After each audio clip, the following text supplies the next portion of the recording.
দিনের নবী মায়ের নবীকে আলী ডাক দিলি না কেন, ডাক দিলি না কেন? আলী কই নবী গো, আমি আমার মনকে জিজ্ঞেস করেছি, আমার মন কয় রে আলী, দু জাহানের বাদশার ঘুম ভাঙাবি না, প্রয়োজনে নামাজ কাজা হয়ে যাক। আল্লাহু আকবার, জোরে বলেন। কেমন আশিক রাসূল, কেমন আশিক রাসূল।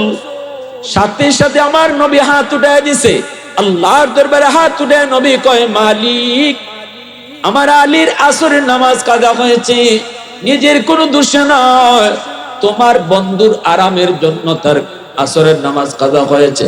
ও মালিক, আমি এত কিছু বুঝি না, আল্লাহ তোমার বন্ধু হাত উঠায় দিছে, তোমার ডুবন্ত সূর্য আবার তুমি আকাশে উঠায় দাও, আমার আলীর নামাজ কাজা, আমি রাসূল এটা পছন্দ করি না, টাইম মতো যেন নামাজ পড়তে পারে, তুমি তোমার সূর্যকে আবারও আকাশে উঠাও, যেন আমার আলী টাইম মতো নামাজ পড়তে পারে।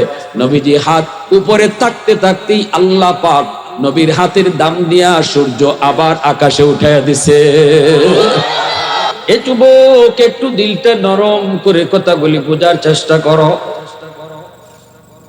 আল্লাহর নবী, রহমতের নবী, মায়ার নবী বলেন,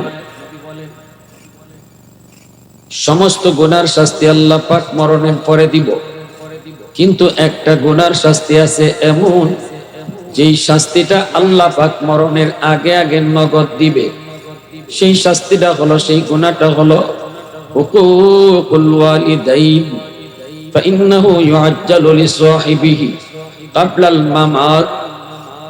নবীজি বলেন, যেই সন্তান মার কলিজায় ব্যথা দেয়, বাবার কলিজায় ব্যথা দেয়, মার সাথে খারাপ আচরণ করে, মারে বকাবকি করে, বাবারে বকাবকি করে, যেই সন্তান মার দিকে চোখ লাল করে কথা কয়, বাবার দিকে চোখ বড় করে কথা কয়, নবীজি বলেন, এই সন্তানকে আল্লাহ পাক মরণের আগে আগে দুনিয়াতে নগদ শাস্তি দেয়, নগদ, দুনিয়াতে নগদ শাস্তি দেয়। যতগুলি গুনাহ আছে আল্লাহ পাক রব্বুল আলামিন গুনার শাস্তি আল্লাহ পাক মরণের পরে দেয়, কিন্তু বাপ মার কলিজায় যেই সন্তান ব্যথা দেয়, এই শাস্তিটা আল্লাহ তারে দুনিয়াতে মরণের আগে আগে নগদ দেলায়। নাউজুবিল্লাহ, জোরে বলো। এজন্য বলি যুবক, করাচির হযরত হাকিম আখতার সাহেব রাহিমাহুল্লাহ বহুত বড় আল্লাহর একজন ওয়ালি, আরে পিল্লাদের উপাধি। করাচির জামে মসজিদে তিনি নামাজ পড়েন, হঠাৎ করে তাকায় দেখেন একজন যুবক বড় সুন্দর করে নামাজ আদায় করলো, কিন্তু যুবকের ডান হাতটা কাপড় দিয়ে পেঁচানো, যুবকের রুকুটা বড় সুন্দর, যুবকের সেজদাটা বড় সুন্দর, যুবকের নামাজে দাঁড়ানোটা বড় সুন্দর, যুবকের কোরআন তেলাওয়াতটা বড় সুন্দর, খুশু খুজুর সাথে নামাজ আদায় করে। একজন যুবক যৌবনে আল্লাহর গোলামি করে ওলি হয়ে যায়। আল্লাহর ওলি হওয়ার বয়স হলো যৌবন কাল। এই জমিনে যত আল্লাহর ওলি হয়েছেন, সবাই ওলি হয়েছেন যৌবন কালে। বয়স যত বাড়ছে, আল্লাহ সম্মান তত বাড়ায় দিছে। আল্লাহু আকবার, জোরে গরপুরি সাহেব রাহিমাহুল্লাহ বলেন, কাতিয়ার সাহেবের কথা বলেন, এমনি ভাবে গুলমকাফনের সাহেবের কথা বলেন, কৌরিয়ার সাহেব বলেন, গাজীনগরী সাহেব বলেন, যত আল্লাহর ওলি এই জমিনে গুজরায় গেলেন, প্রত্যেকে ওলির দফতরের নাম লেখাইছেন যৌবন কালে। আল্লাহু আকবার। আর একটু আওয়াজ দিয়ে এখন আল্লাহু আকবার। প্রশংসা করব কার? মালিকের নামটা জুড়ে নেও মিয়া, মানুষ কম না, আওয়াজ দাও কার? वहदत की हिफाजत नहीं बेकुव्वत बाजू, वहदत की हिफाजत नहीं बेकुव्वत बाजू, आती नहीं कुछ कमी हक़ खुदा दा, आती नहीं कुछ कमी हक़ खुदा दा, ऐ मर्द खुदा तुझको कुव्वत नहीं हासिल, जा बैठ किसी गार में अल्लाह का करिया, ये सच है कि बातिल की तरफदार नहीं हम, गद्दार न समझो हमें गद्दार नहीं हाँ, फूलों की तरह नरम मिजाज अपना है नजर हम तीर नहीं नेज़ा व तलवार नहीं हाँ हम तीर नहीं नेज़ा व तलवार नहीं हाँ এজন্য বলি যুবক যৌবন কালটা হলো আল্লাহর ওলি হওয়ার বয়স যেই যুবক যৌবনে 5 ওয়াক্ত নামাজ পড়ে যেই যুবক যৌবনে মসজিদে নামাজে যায় যেই যুবক যৌবনে মাথায় টুপি রাখে যেই যুবক যৌবনে মুখে দাড়ি রাখে যেই যুবক যৌবনে বাপ মার সেবা করে মুরব্বিদের সম্মান করে উলামায়ে কেরামকে তাজিম করে রমজানে রোজা রাখে গান বাজনা থেকে বাঁচে পড়াইলে ওয়াজ মাহফিল করায় উলামায়ে কেরামকে অন্তর থেকে ভালোবাসে এই যুবক নবীজি বলেন সে যৌবনী অলির খাতায় নাম লেখা লা ওয়ারআকাল কাফি আও কামা ক্বালা নবী আলাইহিস সালাম নবীজি বলেন গুনাহ করার শক্তি ছিল তার গুনাহ করার শক্তি ছিল তার গুনাহ করার সুযোগ ছিল তার অন্ধকারে গুনাহ করত কেউ তারে দেখতো না ঠিক তেমনি ভাবে চুরি করত অন্ধকারে কেউ তারে দেখতো না এমনি ভাবে অপরাধ করত কেউ তারে দেখতো না কেউ তারে বলতো না শক্তিও আছে জিনা করার এরপরও করে না মানুষের চোখে ফাঁকি দেওয়ার সুযোগও ছিল এরপরও করে না আল্লাহর নবী কয় সেই তো তোমাদের মধ্যে আল্লাহর ওলি একজনের সুযোগই নেই গুনাহ করার একজনের গায়ে শক্তিও নেই গুনাহ করার সে গুনাহ করে না সে আল্লাহর ওলি না বুড়া বয়সে একজন মানুষ যদি কয় আমি ডাব চুরি করি না লাঠি বোর্ড দিয়ে আটক কোন আমি ডাব চুরি করি মানুষের ডাব চুরি করি না আরেকজন কবে ডাব চুরি করবানে পরে ডাব গাছে উঠতে পারে ঠিক না নি মাতো না বা হ্যাঁ আর একজন জোয়ান যুবক যদি কয় আমি ডাব চুরি করি না এরা যদি কেউ জিজ্ঞাসা তুই ডাব গাছে উঠতে পারিস না কয় মিয়া খালি উঠতাম পারি না গাছও বইয়া ডাব খাইতামও পারি তাইলে দুইজন সমান না বেশ কম আছে কত পিছনে মাসে মাত্র সমান না বেশ কম আছে কি জাত বেশ কম 19-20 না আকাশ পাতাল দুইজনে গুনাহ না করা সমান না এজন্য হাজারো বৃত্ত মানুষের সেজদা যদি এক পাল্লায় রাখা হয় আর একজন যুবকের সেজদা যদি এক পাল্লায় রাখা হয় যুবকের সেজদার পাল্লা ভারী হয় কিন্তু আমাদের যুব সমাজ এটা কি বুঝে বুঝতেছে আলহামদুলিল্লাহ একসময় যুবকরা যাত্রা করাইতো গান গাওয়াইতো সারা বাংলাদেশের যুব সমাজ যখন ওয়াজ মাহফিল নিয়ে পাগল পরিবর্তন হইছে না হইছে না কিছু মানুষে কয় না হুজুর বুঝি না ওয়াজে কোনো লাভ হয় না আমি কি রকম কয় এখনো ক্ষেতের আইল কাটে এখনো ক্ষেতের এত ওয়াজ হয় এখনো ক্ষেতের আইল কাটে আমি বলি শুনেন ওয়াজ যদি না থাকতো ওয়াজ থাকার কারণেই হে আইল কাটে আর ওয়াজ না থাকলে আপনার হল্লা কাটতো ঠিক না নি এজন্য করাচির হযরত হাকিম আক্তার সাহেব রাহিমাহুল্লাহ তিনি বলেন যুবক এত সুন্দর করে নামাজ পড়েছো তোমার নামাজটা আমার বড় পছন্দ হয়েছে কিন্তু ডান হাত কাপড় দিয়ে পেঁচায় রাখছো কেন যুবক বলে আল্লাহর ওলি আমার হাতের মধ্যে পচন শুরু হয়েছে দুর্গন্ধ বের হয় এজন্য আমি কাপড় দিয়ে পেঁচায় রাখি যাতে করে মানুষের কষ্ট না হয় যদি কাপড় দিয়ে পেঁচায় না রাখি তাহলে মসজিদের ভিতরে কেউ নামাজ পড়তে পারবে না কেউ টিকতে পারবে না করাচির হযরত হাকিম আক্তার সাহেব আরিফ বিল্লাহ বলতেছে যুবক তুমি ডাক্তার কেন দেখাও না যুবক বলতেছে বলি সব ডাক্তার দেখানো শেষ কেউ রোগ ধরতে পারে না আল্লাহর ওলি কয় তাহলে চলো অন্য দেশের ডাক্তার তোমারে দেখাবো যুবক কয় হুজুর তাম দুনিয়ার সব ডাক্তার যদি বাইটটা খাওয়াইয়া দেওয়া হয় তবু আমার রোগ ভালো হবে না কারণ ডাক্তার আমার রোগ ধরতেই পারে না আমি আমার রোগ ধরে ফেলেছি আমার রোগ হলো আসমানি চিকিৎসা চলছে জমিনে অতএব জিন্দেগিতে কোনোদিন আমার রোগ সারবে না এই কথা বইলেই যুব চোখের পানি সাইরা কান্দে আর কয়, হুজুর আমি আমার মার গর্ভে একমাত্র সন্তান, জন্মের কিছুদিন পরে আব্বা মারা গেছেন, আমার মা আমাকে নিয়ে জীবন যৌবন কাটিয়ে দিছে, আর কোথাও মা বিয়া বয় নেই, আমার মা কষ্ট করে করে লেখাপড়া করাইছে, আমি প্রাইমারি শেষ করে হাই স্কুলে গেলাম, হাই স্কুল শেষ করে কলেজে গেলাম, কলেজ শেষ করে ভার্সিটিতে গেলাম, পড়ালেখা শেষ করলাম, সুন্দরী একজন ধনীর মেয়ের সাথে পরিচয় হয়, এই পরিচয়ের সুবাদে আমি তারে বিয়ে করে ফেলি, বৌনিয়া বাড়িতে উঠাই। আমার মা শুধু এতটুকু কইছে, বাজান বিয়ে করবে তো আমাকে একটু জানাইলি না?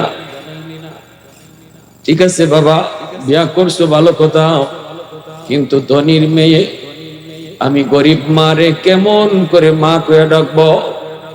আমার মন তো বলে আমাকে মা কয়ে সে ডাকতে লজ্জা পাবে। যুবক কন্যা, গো মা, আমি সব তারে বাংলায় কইছি, কোনো অসুবিধা নাই।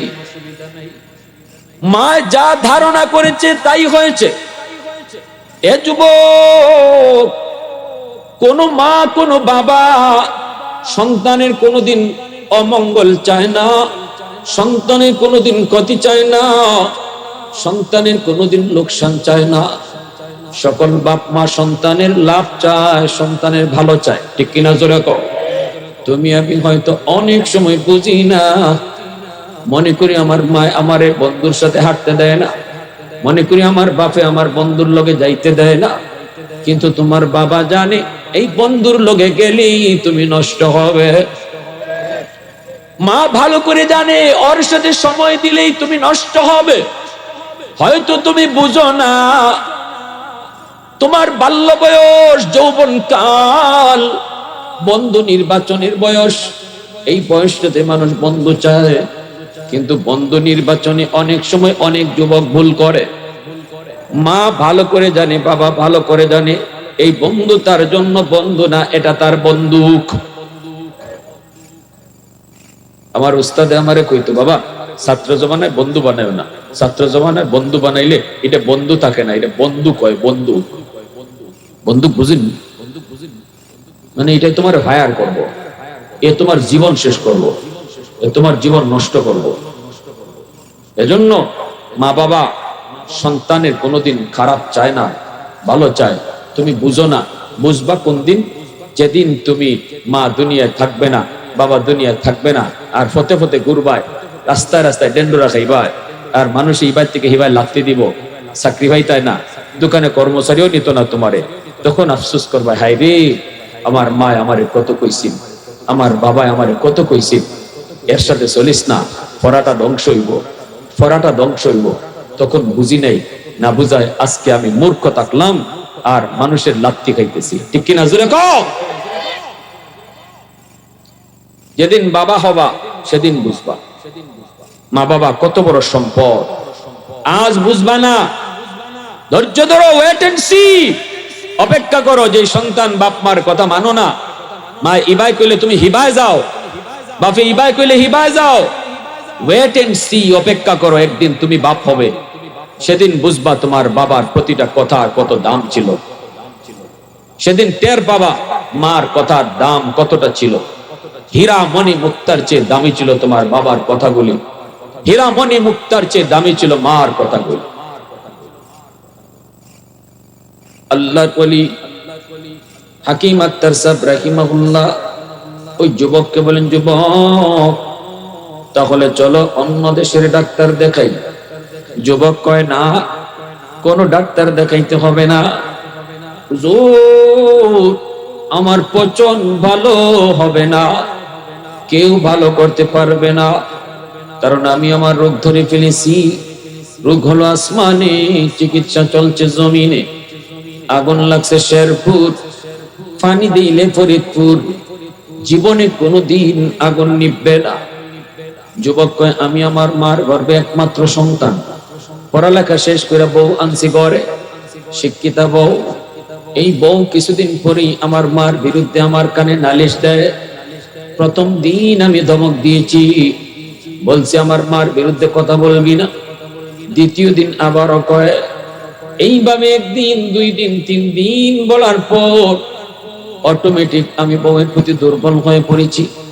আমি মা রুমে ঢুইকা মারে বকাবকি শুরু করলাম। আমি মারে বকাবকি শুরু করলাম। তৃতীয় দিন মা রুমে ঢুইকা মারে বকাবকি কইরা আমি জালেম, আমি নাফরমান, আমার মার গায়ে হাত উঠায় ফেলছি। যেই মাত্র মার গায়ে হাত উঠাইছি, মা চিৎকার দিয়া কান্না করে আর কয়, বাজান আজ তুই বউয়ের কথায় মার গায়ে হাত উঠিয়ে দিলি। তোর এই হাতটা মা চুমায়া চুমায়া বড় করছি। বাপের আদর পাস নাই, বাপের আদর মার আদর আমি একাই দিছি। আজকে বউয়ের কথায় তুই আমারে মারলি। ঠিক আছে, আল্লাহ যেন তোর এই হাত ফসায়া দেয়, তুই যেন আমার জানাজার নামাজ পড়তে না পারস। হুজুর, আমি তখনই টের পাইছি আমার পায়ের জমিনটা কাঁপতে উঠছে। অফিস থেকে খবর পাইলাম মা মারা গেছে। জানাজা পড়ার জন্য দ্রুত গ্রামে আসতে চাইলাম, কিন্তু এত সমস্যা হয়েছে রাস্তাঘাটে, পৌঁছতে পৌঁছতে অনেক দেরি হয়ে গেছে। জানাজা আমি পাই নাই। তখনই বুঝে গেছি মার একটা বদদুয়া কবুল হয়ে গেছে। আরেকটা বদদুয়া ছিল, তোর হাত যেন পচা যায়। অল্প দিনের পরেই দেখি আমার হাতের মধ্যে ফুরা দেখা দিছে। ফুরা, যে হাত দিয়ে আমি মারে মারছিলাম, এই হাতের মধ্যে ফুরা দেখা দিছে, ফসা শুরু হয়েছে। ডাক্তারের কাছে গেলাম, ডাক্তার অ্যান্টিবায়োটিক, হ্যাঁ অ্যান্টিবায়োটিক দিল, কিন্তু ফসা ভালো হয় না। ডাক্তাররা কই আমরা বুঝি না, বুঝি না, বুঝি না, কেন তোমার পচন ভালো হয় না? এই ঔষধে তো তোমার ফসা ভালো হওয়ার কথা।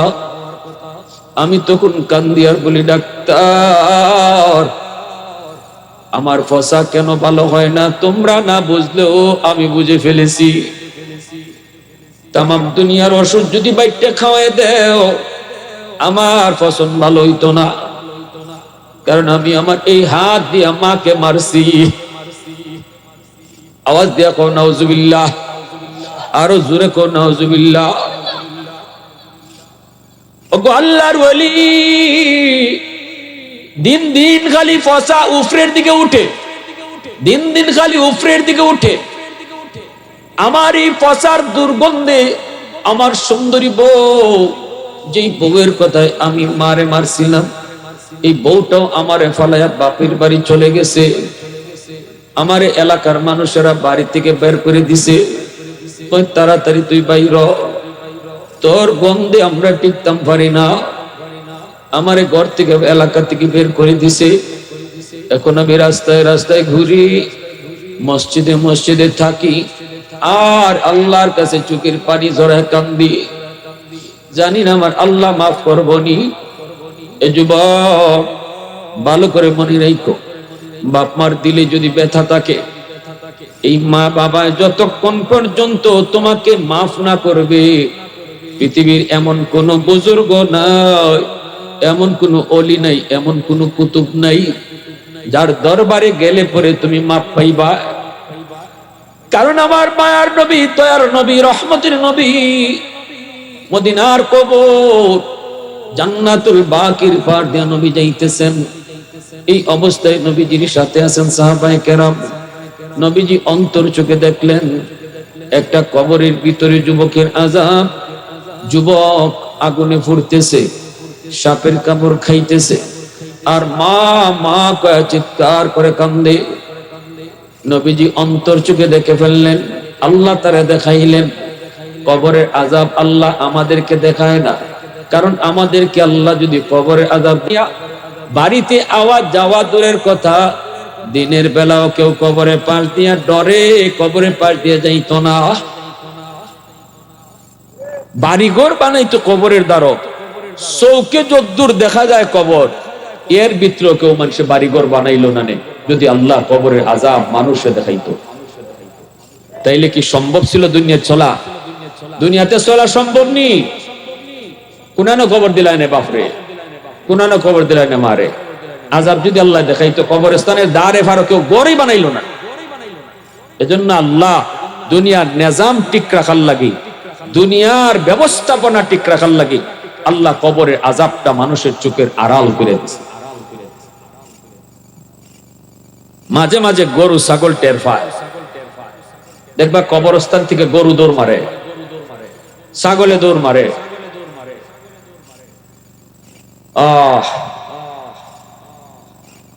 আমার নবীরে আল্লাহ দেখাইছেন মদিনার কবরে একটা যুবক আযাব ভোগ করতেছে, আল্লাহ অন্তর চোখে রাসূলকে দেখাই দিয়েছেন। নবীজি দেখছেন, সাহাবীরা দেখেন নাই, নবীর সাথে সাহাবায়ে কেরাম তারা কিন্তু দেখেন নাই, দেখছেন আল্লাহর রাসূল। দেখাইছেন কে? জোরে কও, আল্লাহ দেখাইছেন। এইবার রহমতের নবী, মায়ের নবী আল্লাহর কাছে আবদার করে, মালিক তুমি তো আমাকে রহমতের নবী বলেছো, রহমতের নবী কবরের পাশ দিয়ে চলে যাবে আর কবরের ভিতরে আযাব হবে, হয় না, হয় না মালিক, হয় না, তুমি আযাবটা বন্ধ করো। নবী হাত উঠে দোয়া করেন, সাহাবীরা আমিন আমিন কন, কিন্তু যুবকের আযাব বন্ধ হয় না। নবী আবার হাত উঠাইলেন, সাহাবায়ে কেরাম আবারও আমিন বললেন, এবারও আযাব বন্ধ হলো না। আবারও নবী হাত উঠান, আবারও আমিন বলেন, এবারও আযাব তার বন্ধ হলো না। রাসূল জানতে চাই, মালিক আমার হাতের দাম কি তোমার দরবারে কমে গেল? আল্লাহ আমি তো হাত উঠে চাইতে দেরি, কবুল করতে তুমি দেরি করো না। আমার আপনার নবীর হাতের কি পরিমাণ দাম! হযরত আবু হুরায়রা রাদিয়াল্লাহু তাআলা আনহুকে নবীজি একটা থলির মধ্যে খেজুর দিয়া কইছেন, আবু হুরায়রা সারা জীবন এই থলি থেকে খেজুর খাইও, কিন্তু কোনদিন কয়টা খেজুর বাকি আছে দেখতো না। সুবহানাল্লাহ জোরে কইতাম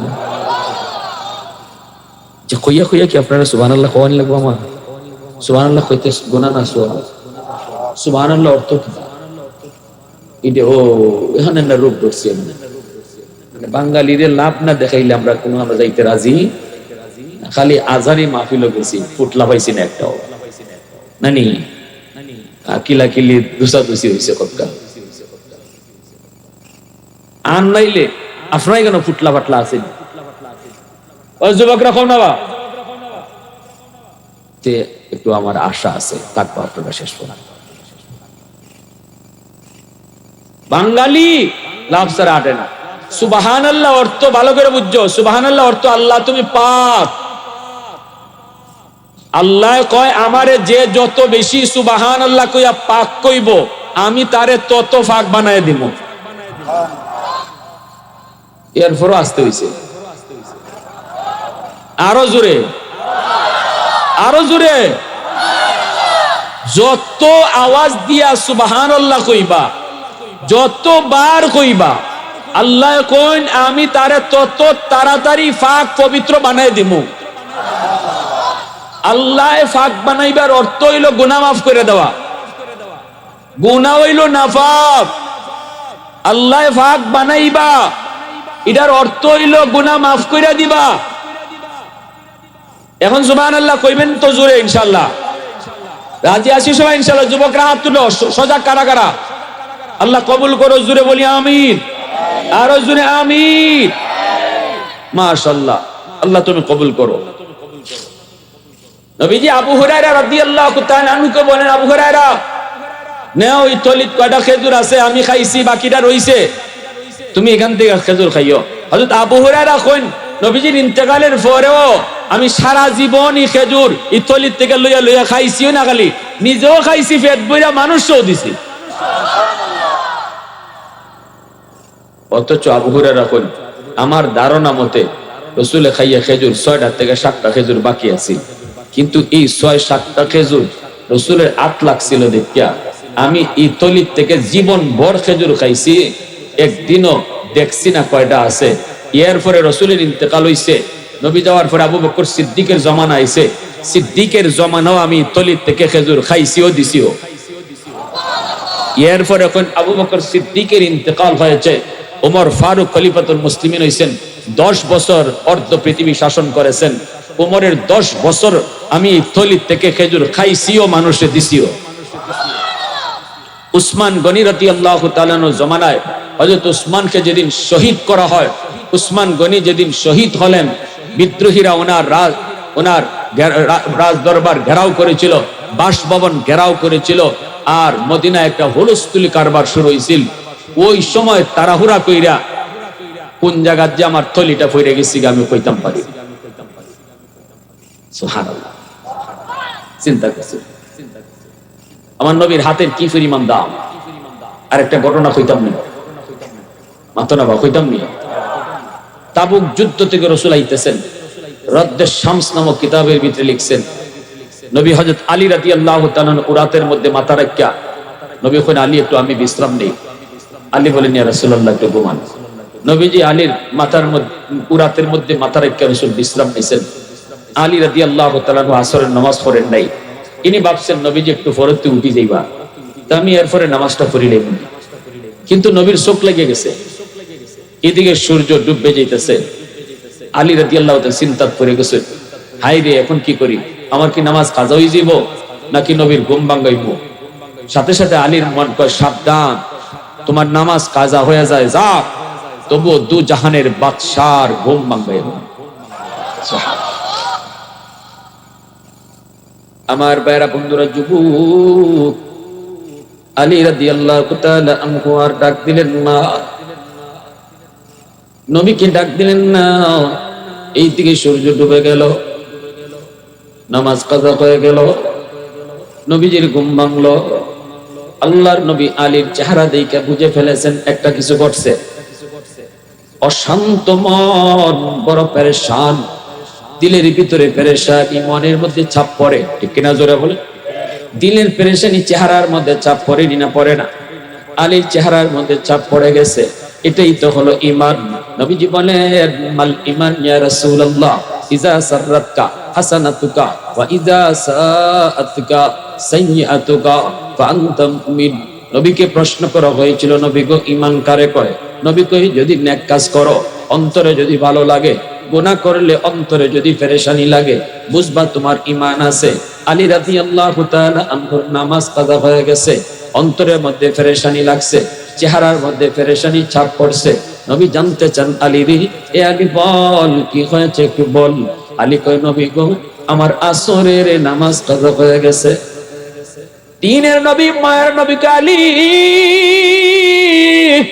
ডাক দিলি না কেন, ডাক দিলি না কেন? আলী কয়, নবী গো, আমি আমার মনকে জিজ্ঞেস করেছি, আমার মন কয় রে আলী, দু জাহানের বাদশার ঘুম ভাঙাবি না, প্রয়োজনে নামাজ কাজা হয়ে যায়, হয়ে যাক। আল্লাহু আকবার, জোরে বলেন। কেমন আশিক রাসূল, কেমন আশিক রাসূল।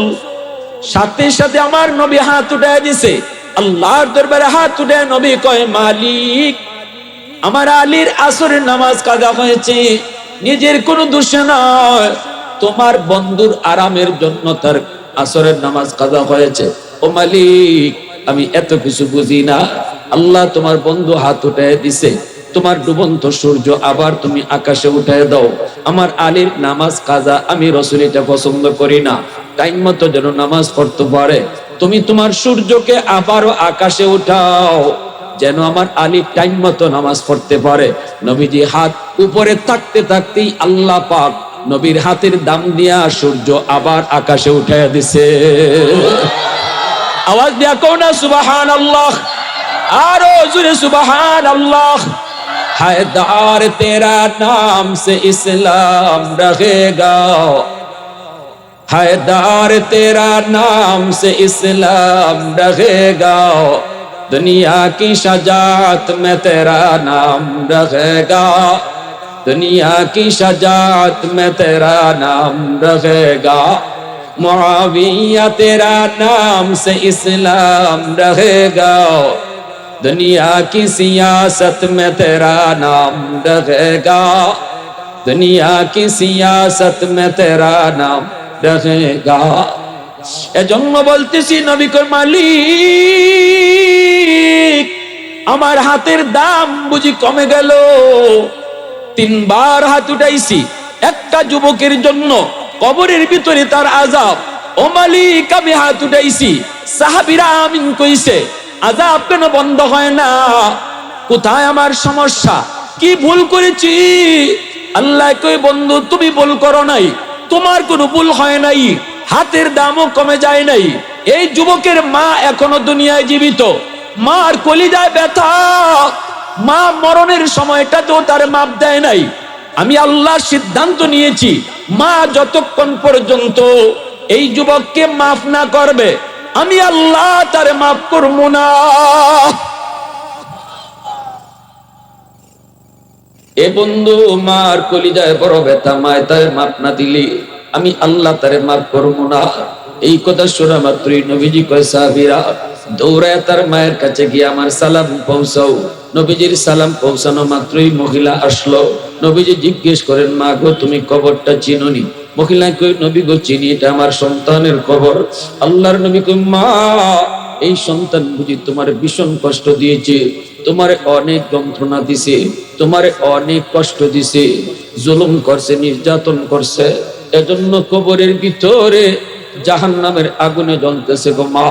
সবাইরে আল্লাহ দেখায় না, আমারে দেখাইছে, আমি নিজের চোখে দেখছি, এখনো দেখতেছি। মা গো সন্তান আগুনে ফুটতেছে আর সাপের কামড় খাইতেছে, আমি নবী নিজের চোখে দেখতেছি। আর চিৎকার করে করে শুধু আম্মা আম্মা কইয়া কাঁদতেছে। মহিলায় কয় নবী গো ওগো নবী আমি এর মাফ করব না, আমি এর মাফ করব না, এখনো আমার পিঠে মাইরের দাগ আছে, পিঠে এখনো মাইরের দাগ। বোর কোথায় আমার গায়ে হাত উঠাইছি গো নবী, আমি মরণের সময়ও তারে মাফ দিই নাই, এখনো মাফ দিব না। আল্লাহর নবী দুজাহানের বাদশা উম্মতের দরদি নবী, তিনি তো এই কথা শুনেই চলে যেতে পারেন না। রাসূল তো একটা ব্যবস্থা করবেনই করবেন, তিনি তো উম্মতের দরদি নবী, উম্মতের কান্ডারি নবী। আল্লাহর নবী চোখ দিয়া দর দর করে পানি পড়ে, নবীজি কাঁদতেছেন। আল্লাহর নবী বুঝে গেছেন মার দিল অনেক শক্ত হয়ে গেছে, এইবার মার দিলটারে কেমনে নরম করব। নবীজি বলতেছেন আল্লাহ মার দিলটা অনেক শক্ত, অনেক শক্ত, সন্তানে কষ্ট দিছে গো মালিক, এখন কেমনে নরম করি? আমি নবীর দোয়া তো তুমি কবুল করো না, আমার সুপারিশটাও তো তুমি কবুল করো না। আল্লাহ একটা আবদার করি মালিক, কবরের আযাবটা তুমি আমাকে যেইভাবে দেখাইছো এইভাবে তার মারও তুমি দেখায়া দাও। আল্লাহ কয় বন্ধু তোমার এই সুপারিশ আমি কবুল করলাম। সাথে সাথে আল্লাহ পাক মার চোখের সামনে কবরের আযাব আল্লাহ দেখায় দিছে।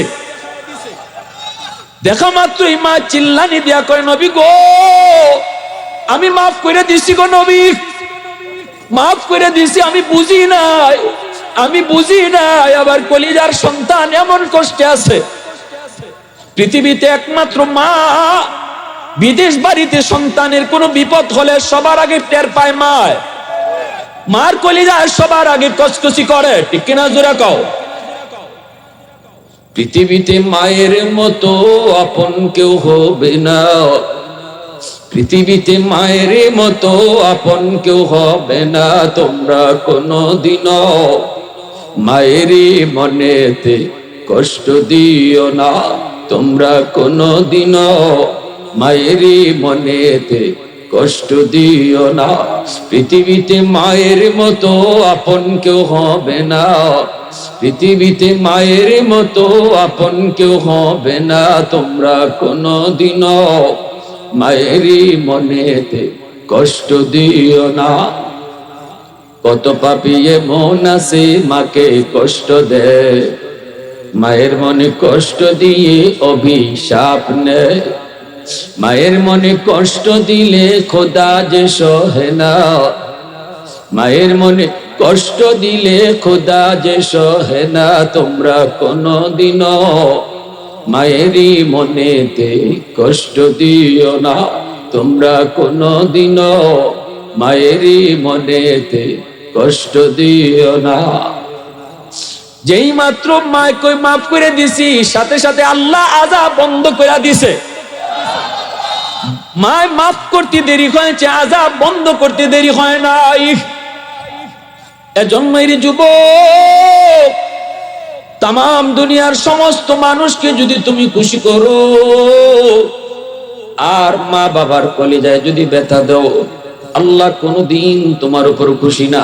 আব্দুল কাদের জিলানী, মঈনুদ্দিন চিশতির মতো আল্লাহর ওলি এমন বহুত কুতুবরে করে আইনা যদি তুমি দাওয়াত খাওয়াও, সবাই যদি তোমার জন্য হাত উঠায়, তবু আল্লাহ তোমারে মাফ করবে না যদি মার কলিজায় ব্যথা থাকে, বাবার কলিজায় ব্যথা থাকে।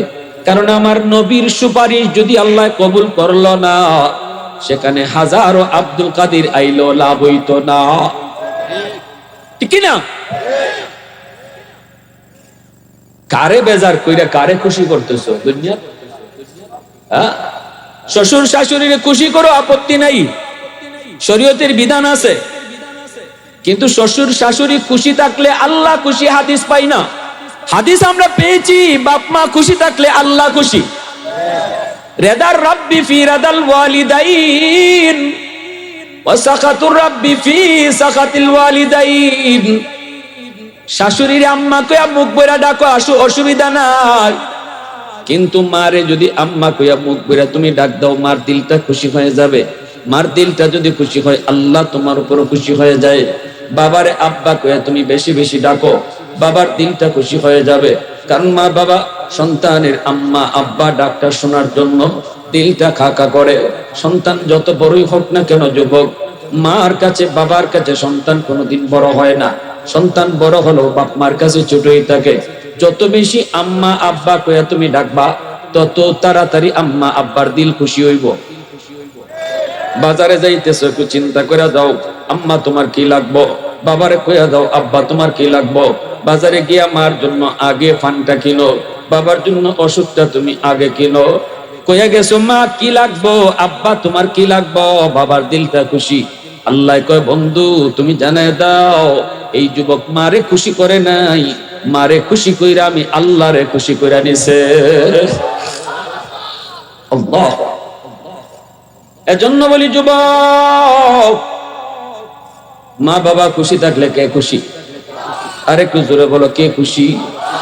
এ যুবক শোনো, চেহারার দিকে নজর করে তাকাইছো, রাতের বেলা তুমি ঘুমাইতে গেছো, বাবার মশুরিটা টানায় দিছো, মার মশুরিটা টানায় দিছো, মার মাথায় একটু তেল মালিশ করে দিছো, বাবার ফার তালাতে একটু তেল লাগাই দিছো। জানো নি বাবার দিল খুশি। লাভটা কিটা? লাভটা হইল হাকিমুল উম্মত মুজাদ্দিদি মিল্লাত মাওলানা আশরাফ আলী থানভী বলেন, যেই সন্তান মা বাবারে খুশি রাইখা সব সময় চলার চেষ্টা করে, এই সন্তানের দুনিয়ার এক নাম্বার ফায়দা, আল্লাহ পাক তার হায়াতের ভিতরে বরকত বাড়ায়া দেয়। সুবহানাল্লাহ। দুই নাম্বার ফায়দা হলো আল্লাহ তার রিজিকের মধ্যে বরকত বাড়ায়া দেয়। অল্প রিজিক কামাইব কিন্তু বরকত দিব আল্লাহ বেশি, বাপমার দোয়া যদি তার। তিন নাম্বার ফায়দা হলো মা বাবারে খুশি রাইখা চলো, তিন নম্বরে আল্লাহ তোমার ইজ্জতের চেয়ারে বসাইব, দিন দিন তোমার সম্মান আল্লাহ বাড়াইব। চার নাম্বার হলো আল্লাহ পাক রব্বুল আলামিন তোমার এই দুনিয়ার জমিনে আল্লাহ তোমারে মক্কা মদিনা জিয়ারত নসিব করায় দিব। বাপ মার যদি দোয়া থাকে, কেন এটা কেন? এটার দলিল হইল মা মিন ওয়ালাদিন বারিন ইয়ানজুরু ইলা ওয়ালিদাইহি নাজরা রাহমাতিন ইল্লা কাতাবাল্লাহু লাহু বিকুল্লি নাজরাতিন হাজ্জাতাম মাবরুরা। দুনিয়াত বাপ মার সেরাফায় চাইছো আর কবুল হজ আমলনামা জমা হইছে, ফেরেশতারা কইছে আল্লাহ এতগুলা হজ তার আমলনামা জমা হই গেছি, খালি বাপ মার সেরাফায় চাইয়া তে তুমি তারে মক্কা মদিনা দেখাইতাই না, আল্লাহ তুমি তারে মরবার আগে মক্কা মদিনা দেখাইলাও। ফেরেশতারা দোয়া করতে থাকে। আর এজন্য মা ভক্ত, বাবা ভক্ত, সন্তান টাকা পয়সা না থাকলেও আল্লাহ তারে একদিন না একদিন মক্কা মদিনা জিয়ারত করায়। যদি মা বাবার বদদুয়া থাকে, বদদুয়া বাপ মারে যদি কষ্ট দেয়, 1 নাম্বার শাস্তি দুনিয়ার হায়াতের বরকত আল্লাহ কাইরা নিবে। বিপদ তোমার উপরে আওয়ার কথা আসিল না আইব, অ্যাক্সিডেন্টে ফাও ভাঙ্গার কথা না ফাও ভাঙবো। 2 নাম্বার হলো রিজিকের মধ্যে আল্লাহ অভাব দিয়া দিব, রিজিকের মধ্যে সংকীর্ণতা দিয়া দিব। দেখবা তুমি অনেক কিছু করতেছো, ধরতে কোনটা পাইতাই না, ঠিক কিনা? হাকিমুল উম্মত মুজাদ্দিদ মিল্লাত মাওলানা আশরাফ আলী থানভী রাহমাতুল্লাহি আলাইহি তার তাফসীরি কিতাবের ভিতরে কথা লিখছেন। 3 নম্বরে তার ক্ষতি হইল যে সন্তান বাপ মারে কষ্ট দিব, দুনিয়া এরে খালি বেইজ্জত করব, আল্লাহ খালি এরে বেইজ্জত করব, জায়গায় জায়গায় বেইজ্জত হইব, জায়গায় জায়গায় বেইজ্জত হইব। তার সন্তানকে আল্লাহ তার মতো অমানুষ বানাইব। ভালো করে আদ রাখবেন, আমি আমার বাপ মার সাথে যা করবো আমার কপাল ওইটাই আছে, আমার কপাল ওইটাই আছে। একদিন আজ আমি সন্তান, কাল আমি হব বাবা, ঠিক কিনা? আজ যারা সন্তান কাল তারাই হবে বাবা। আজ আমি সন্তান হইয়া বাপ মার সাথে যে আচরণ করতেছি, আগামীকাল আমার সন্তান আমার সাথে এই আচরণই করবে। মানলে মানো, না মানলে নাই, আমার কথা আমি কই যাব। আলিমুল আমার কাম হইলো কথা কয়ে যাওয়া, কেডা মানবো আর কেডা মানবো না এটা আল্লাহ জানে আর হে জানে। মানলেও আমার কোনটা না, না মানলেও আমার কোনটা না, আমার কাম কয়ে দেওয়া। এই দায়িত্ব আল্লাহ রসুল্লাহ ইসলাম ওমা আলাইনা ইল্লাল বালাগ। আল্লাহ কইছেন বন্ধু তুমি খালি কয়ে যাও গা। কেউ ফিটাইয়া নমাজি বানাইতাই, এই জন্য আমি তোমার রসুল বানাইছি না, নবী বানাইছি না। ফিটাইয়া কেউ রে সুদ ছাড়াইতায়, ঘুষ ছাড়াইতায়, ইজাত দায়িত্ব তোমারে আমি দিছি না। লাস্তা আলাইহিম বিমুসাইতির, তুমি দারোগা না, তুমি মুবাল্লিগ, কয়ে যাও গা। আমরা আলেম উলামারাও এই দায়িত্বই পাইছি। এখন আমার ওয়াজ শুনিয়া কেউ যদি কয় না একটু বুঝাওয়া দরকার, মারে আজকে রাত্রে গিয়া মাপসাইয়া খুশি করে নিব, তার কপাল বালা। আর যদি কেউ কয় ইতাওয়াজ হুজুররা করে নেই, কত শুনলাম আর কত কত কথা কত ভাই গেল, হের নসিব খারাপ। আমি আমার দায়িত্ব আমি আদায় করতেছি, ঠিক কিনা? জোরে বল। হ্যাঁ, জিকির করি লা ইলাহা ইল্লাল্লাহ, জোরে।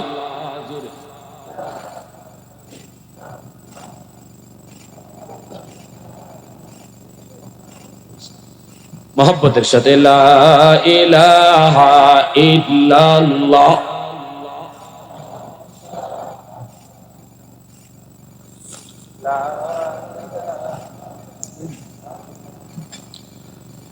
ডরাই না, আপনি ডরাইতেছেন? হ্যাঁ না, আপনার জিকিরে বুঝাইতেছে আপনার খুব ডরাইতেছেন। একটু একটু আওয়াজ দিয়া লা ইলাহা ইল্লাল্লাহ। না 10 মিনিট, ঠিক আছে 10 মিনিট থাকবো, আমি 10 মিনিট থাকবো। লা ইলাহা ইল্লাল্লাহ,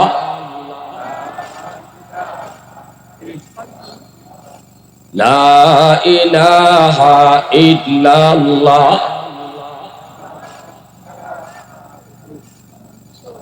লা ইলাহা ইল্লাল্লাহ মুহাম্মাদুর রাসূলুল্লাহ। জোরে সুরে বলি সাল্লাল্লাহু আলাইহি ওয়াসাল্লাম।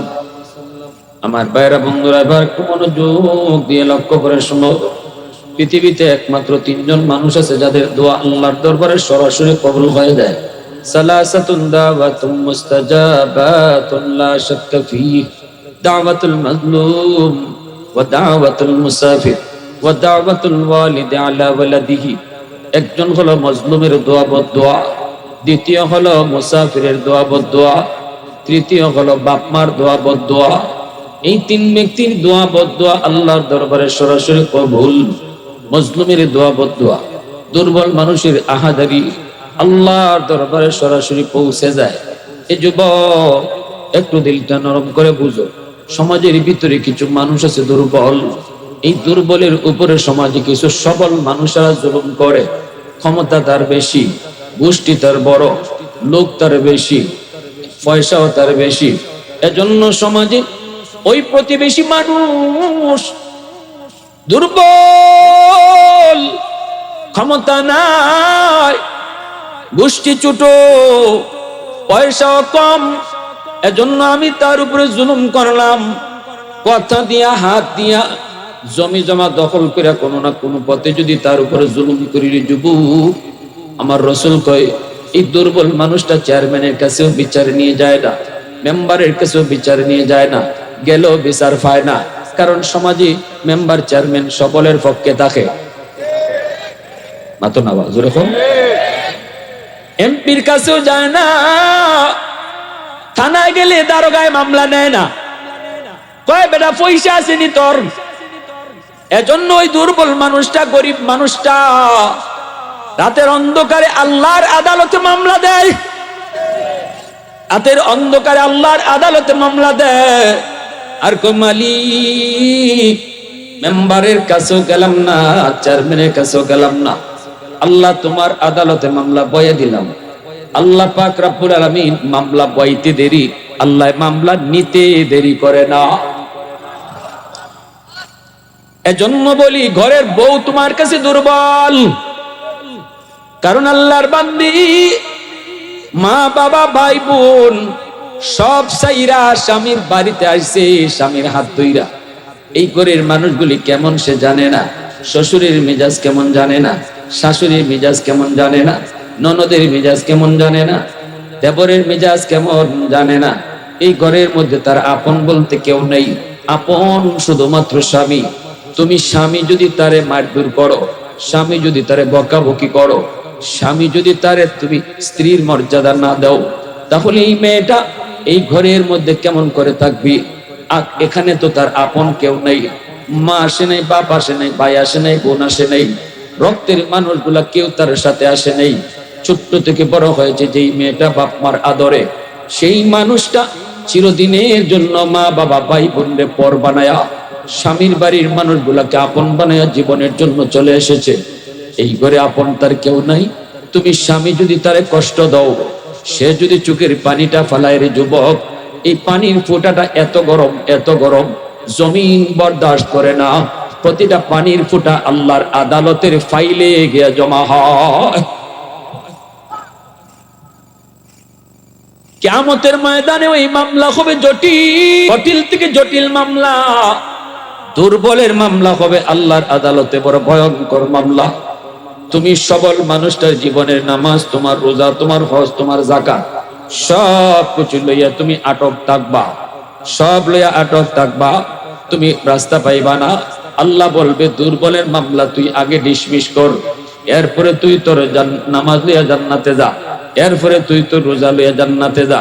এর জন্য বলি আল্লাহর নবী বলতেছে তিন ব্যক্তির দোয়া বদদোয়া সরাসরি আল্লাহর দরবারে কবুল। একজন হলো মজলুম, সমাজে দুর্বল মানুষের উপরে কখনো জুলুম করবেন না। ইত্তাকি দাওয়াতাল মাজলুম ফাইন্নাহু লাইসা বাইনাহা ওয়া বাইনাল্লাহি হিজাব। দুই নম্বরে নবী কয় মুসাফিরের দোয়া বদদোয়া। মুসাফিরকে কষ্ট দিও না। মুসাফির কষ্ট পাইলে এটাও আল্লাহর দরবারে সরাসরি পৌঁছে যায়। দোয়া নিয়ত, দোয়া দিলে দোয়াও পৌঁছে যায়। তিন নম্বরে রাসূল কইছে বাপ মার দোয়া বদদোয়া। বাপ মায়ের দোয়া দিলেও কবুল, বাপ মায়ের বদদোয়া দিলেও কবুল। বদদোয়া দিছিল মা, তোর হাত যেন ফচ্চা যায়, ফচ্চা না জোরে কওকা। আর দোয়া করছিল কি জাত দোয়া, ঘটনা একটা কইতাম নি, মনে পড়ে গেছি, কইতাম নি। মুসা নবী একদিন আল্লাহর আল্লাহ জান্নাতে আমার বন্ধু হইব কেডা? আল্লাহ কয় তোমার বন্ধু হইব অমুক বাজারে এক কসাই। কসাই মুসা নবী কয় আল্লাহ আমি একটা নবী আর জান্নাতে বন্ধু হইব কসাই? আল্লাহ কয় হ। মুসা নবী কয় আল্লাহ কোন আমলের কারণে অত বড় মর্যাদা কসাই বেটায় হইব? জান্নাতে আমি নবীর বন্ধু হইব। আল্লাহ কয় আমি কইতাম না, তুমি কে দেখ খুঁজে বাইর করো। মুসা নবী মুসাফিরের সুরত দিয়া এই কসাই বেটার কাছে আইসো, পরিচয় না দিয়া। আমল জানতা, কোন আমলের উসিলায় সে এত বড় মর্যাদা পাইছে। জান্নাত খার বন্ধ হইব, জোরে কওকা।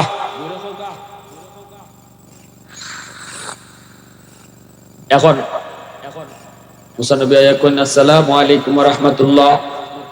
ওয়া আলাইকুম আসসালাম ওয়া রাহমাতুল্লাহ। ভাই আমি একজন মুসাফির, আজ রাত আমি আপনার বাড়ির মেহমান হইতাম চাই, আমারে নিবাইনি। কসাই লোকটা কয় ঠিক আছে ভাই, অসুবিধা নেই, আমি তো মেহমানের পাগল। আমরা মনে করি মেহমান আইলে পরে আমার কমায়া যায় খাইয়া যায়। আর আমার রাসূল কয় মান আরাদা আন ইয়াবসুতার রিজকা ফালইউকরিম দাইফা। নবীজি বলেন মেহমান তোমার বাড়িতে আইলে বাড়ায়া দেয়া যায়। নবী কইছেন বাড়ায়, আর আমি আপনি দেখি কমে। আমারটা ঠিক না, নবীরটা ঠিক? হ্যাঁ, মেহমানে কমায় না বাড়ায়? এটা আমার রাসূলের কথা। এই লোকটাই কই ভাই চলেন আমার বাড়িতে চলেন। মুসা নবী তার বাড়িতে রওনা। বাড়িতে ঢুকলেন, নবী পরিচয় দেন না। দুইকে দেখেন লোকটাই মার রুমে আগে ঢুকলো, মারে যায় কুলে নিল। বৃদ্ধা মা বিছানায় কবুতরের বাচ্চার মতো পড়ে আছে।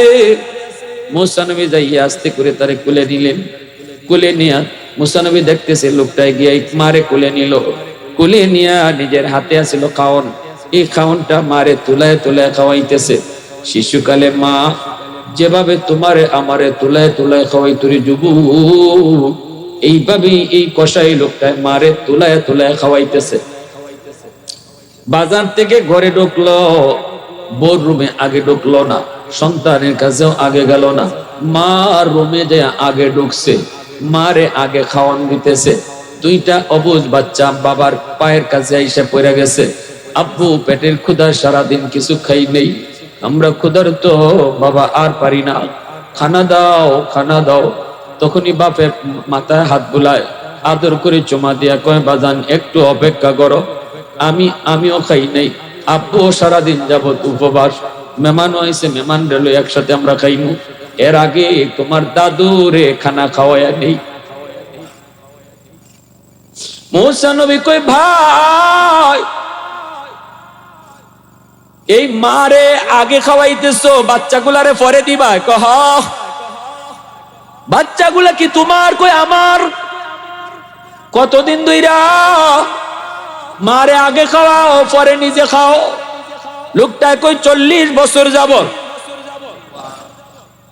মুসা নবী অবাক হইয়া তিনি বুঝে গেলেন কোন দোয়ার কারণে, কোন আমলের কারণে সে জান্নাতে তার বন্ধু হইছে। মুসা নবী এইবার বলতেছে বাজা ভাই রে, মা কি যেন তোমার বিড়বিড় করে দোয়া করলো, কি যেন কইলো একটু শোনাও তো। মা দুইটা দোয়া করে, দুইটা দোয়া। একটা দোয়া মায় করছে, একটা দোয়া আমার কবুল হয়ে গেছে, আমি দুনিয়াতে নগদ পাইয়া গেছি। আরেকটা দোয়া কেমনে কবুল হইব আমার বুঝে পড়ে না। মুসা নবী কয় কি দোয়া করছে কও। মা একটা দোয়া করে, আল্লাহ আমার সন্তানের দুনিয়াতে তুমি ইজ্জতের সাথে রাইখো, কখনো বেইজ্জত করিও না, রিজিকের অভাব দিও না। এই দোয়াটা আমি দুনিয়াতে নগদ পাই নিছি। আল্লাহ আমারে অনেক ইজ্জত সম্মানের সাথে রাখছে, অভাব আমার নাই, আমি বড় সুখে আছি। 2 নম্বর আরেকটা মায় দোয়া করে, এটা কেমনে কবুল হইব আমি বুঝি না। মুসা নবী কই কি দোয়া? কই মা সব সময় দোয়া করে, আল্লাহ আমার সন্তানরে তুমি জান্নাতে মুসা নবীর বন্ধু বানায়া দিও। কেমনে কবুল হইব বুঝি না, বুঝি না। আমি একজন সাধারণ কসাই মানুষ, জান্নাতে মুসা নবীর বন্ধু কেমনে হইব? মুসা নবী কয় ভাই আমার বুকে আয়, তোমার মার দ্বিতীয় দোয়াটাও আল্লাহ কবুল করে নিছে। আমি হলাম বনি ইসরাইলের নবী মুসা, আমি আল্লাহর কাছে জানতে চাইছিলাম মালিক জান্নাতে আমার বন্ধু কেডা হইব? আল্লাহ তোমার ঠিকানায় আমারে ফাটাইয়া দিছে, আর কইছে আমি আইয়া খুঁজা দেখতাম কোন আমলের কারণে তুমি জান্নাতে আমার বন্ধু হইছো। হ্যাঁ এ ভাই আমার বুঝ হয়ে গেছে রে ভাই, এই মার দোয়ার কারণে আল্লাহ পাক তোমারে আমার জান্নাতে বন্ধু হিসাবে কবুল কইরা নিছে। আওয়াজ দেয়া কোন সুবহানাল্লাহ, আর জোরে সুবহানাল্লাহ।